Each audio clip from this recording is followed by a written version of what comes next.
Alright guys, welcome back. So Kyosho has announced a 10 scale laser SB dirt cross buggy. You guys see it there.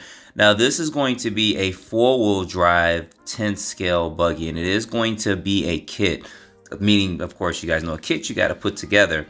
But I like the look of this. I really do. It just kind of reminds me of some of the retro stuff, and also reminds me of what they did with their Kyosho Ultimate SB dirt buggy. You guys see kind of the way that body's designed there for it, which is actually pretty interesting. I just like the way that actually looks. It just brings back some of the retro looks of RC cars and stuff. It's kind of funny on the forums.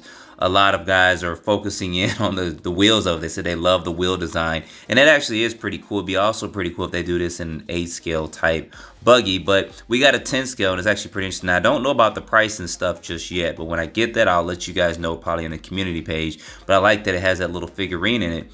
But the design, when I say retro, it just reminds me of a lot of the vehicles back in the day, like the Shoemaker Cat. Now, the Shoemaker Cat, for me, was the first 4-wheel drive buggy that I had ever seen driven, and it was actually the 1987 World Champ.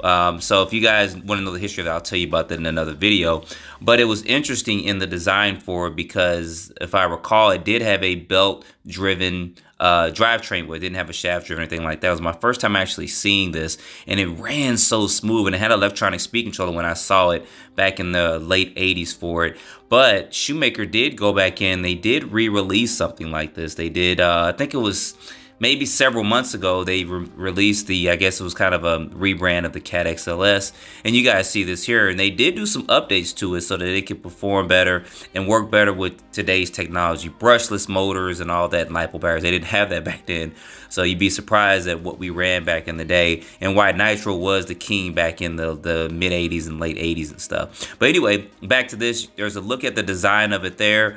Like I said, this is a kit, so it doesn't come with any of this. You have to put your own stuff in there, and Kyosho is probably one of the few companies besides Tamiya that's kind of going back to some of the kits where you have to actually put it together, which is fine with that. But I think if Kyosho is going to go back, please, Kyosho, please re-redo things like the Big Brute. I remember I had a Tamiya Monster Beetle, and my friend got the Big Brute, and man, we had so much fun with this. I mean, my Monster Beetle was faster than this Big Brute. I think he put something together wrong with it, but I wish Kyosho would bring back things like this too, because that would be great if they bring back a Big Brute and they make it brushless ready, or at least mild brushless. And while they're doing that, they may as well go ahead and do the Big Boss too. For those of you guys that have been in the hobby for a minute, you know just what I'm talking about with a lot of these, I guess, retro old design kits. They just, I guess it's just the memories of it and seeing this stuff come out and seeing people having and stuff, and the design and the detail of the body and stuff. It just brings back so many memories for me. So if they re-release this stuff and make it brushless ready, I would actually probably be getting all of these vehicles and all these trucks. And speaking of which, I mean, they may as well, and this is just me rambling off, go ahead and bring back the Raider too. You know, if you guys remember the Raider or not, this was actually my first 2-wheel drive buggy, and I loved it from Kyosho.